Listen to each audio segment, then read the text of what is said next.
नेता है, पूरी आध्यात्मिक विरासत का प्रतीक मां है, उसको आज इस्तेमाल की वस्तु बताया जा रहा है। हम बीजेपी के राष्ट्रीय मंच से इस सोच की भर्त्सना करते हैं और इसी सोच का कारण था कि पहले सारे रिजर्वेशन के बिल को फाड़ा गया। याद होगा आपको, यूपीए के समय में कोई कार्रवाई नहीं हुई। मित्रों, मैं ये तो नहीं कह सकता कि कांग्रेस पार्टी संविधान नहीं समझती है, लेकिन जानबूझकर नहीं समझने का नाटक भी करती है। थोड़ा आज कांग्रेस के लोगों को, विपक्ष के लोगों को संविधान बताना जरूरी है और देश को भी बताना जरूरी है। पहली बात, और ये आज से नहीं, जब से संविधान है तब से, कोई भी लोकसभा या विधानसभा की सीटों का पुनर्गठन बिना परिसीमन के नहीं हो सकता। No revision of seats in the Lok Sabha or the Vidhan Sabha is possible without delimitation. क्या है कारण? मैं प्रावधान बताऊंगा। क्योंकि डिलिमिटेशन होता है पॉपुलेशन के बिना पर। पॉपुलेशन तय करता है किसको कितनी सीट मिलेगी, लेकिन उसकी संस्था क्या होगी, वो डिलिमिटेशन कमीशन होगा। मैं पहले आपके सामने संविधान की धारा 81 पढ़ना चाहता हूं, खास करके कांग्रेसियों की समझदारी के लिए।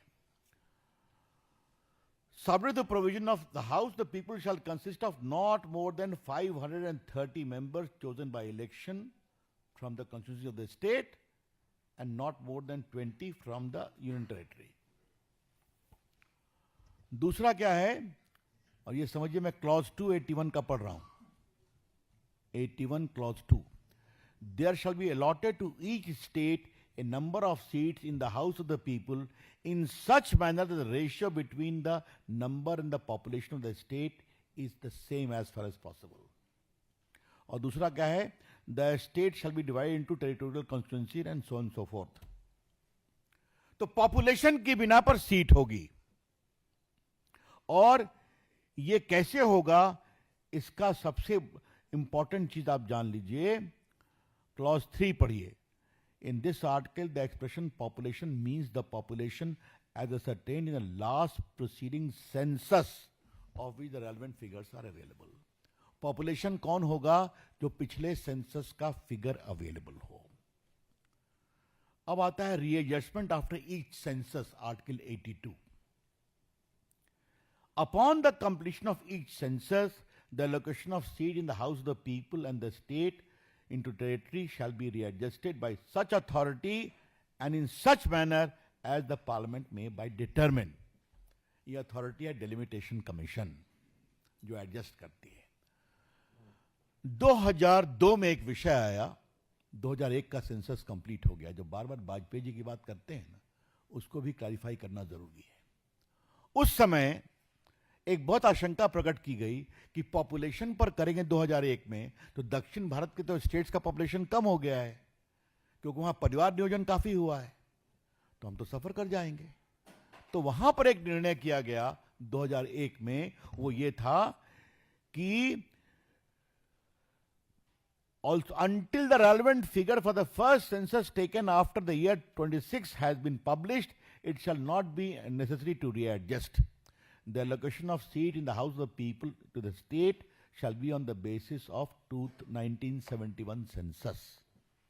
तो संविधान में बंदिश लगाई गई कि 2026 के सेंसस होने तक 1971 के सेंसस पे ही चलेगा। ये 543 सीट 1971 के सेंसस की है, जो माननीय अमित शाह जी ने कल कहा। उस समय देश की आबादी थी 54 करोड़, आज देश की आबादी है 140 करोड़। जैसा बताया माननीय स्मृति जी ने, वो कहती है हम डिलिमिटेशन कमीशन को नहीं मानते हैं। तो क्या मानते हैं आप? अब जरा हम आते हैं 2023 के कानून पर। 2023 के कानून में लिखा हुआ है, वो भी पढ़ना जरूरी है।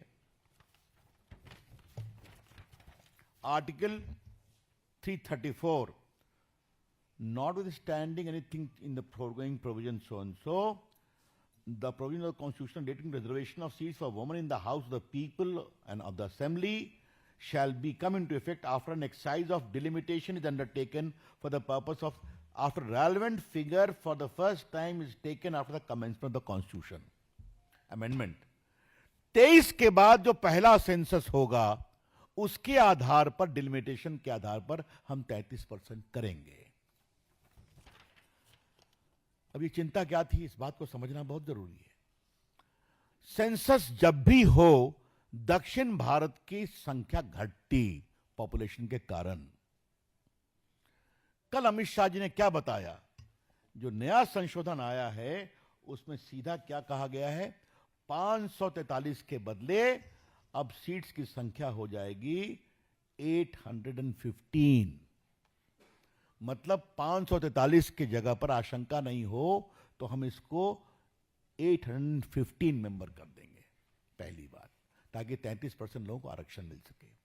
दूसरी बात, इसके स्टेटमेंट ऑफ ऑब्जेक्ट को आप देखिए तो इसमें साफ लिखा हुआ है कि चूंकि सेंसस करने में बहुत समय लगता, नया सेंसस करने में, फिर डिलिमिटेशन होने में, तो इस कारण से और विलंब होता, देश की नारी शक्ति का उचित रिप्रेजेंटेशन हो, इसलिए हम लास्ट पब्लिश सेंसस 2011 का है, उसके बिना पर हम डिलिमिटेशन कराएंगे. इसमें क्या गलत है भाई? कांग्रेस के मित्रों, थोड़ा मैं आपको ज्ञान दे दूं, बिना डिलिमिटेशन के रीएडजस्टमेंट नहीं होगा. There can be no readjustment of seats pursuant to any census without delimitation, because delimitation is the body to execute that. Delimitation Commission में कौन कौन होते हैं? नया जो कानून है, जब पहले का कानून वही है, सुप्रीम कोर्ट का एक रिटायर्ड या सिटिंग जज का चेयरमैन होगा, इसमें चीफ इलेक्शन कमिश्नर होंगे या उनके प्रतिनिधि होंगे, और स्टेट के चीफ इलेक्टोरल ऑफिसर होंगे हर स्टेट में. इसमें 5 लोकसभा के मेंबर और 5 विधानसभा के मेंबर होंगे, जिनको दोनों के स्पीकर तय करेंगे, और वो एसोसिएट मेंबर होंगे जिनको वोट देने का अधिकार नहीं होगा और जिनको साइन करने का भी अधिकार नहीं होगा. मतलब it is a totally legal constitutional body headed by a retired और सिटिंग सुप्रीम कोर्ट जज. यह डिलिमिटेशन कमीशन.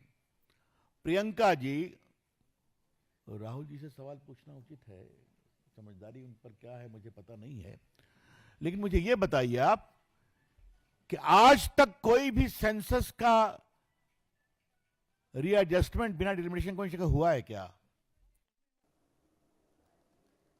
यहां रुक रहे हैं छोटे से ब्रेक के लिए, लेकिन इंडिया न्यूज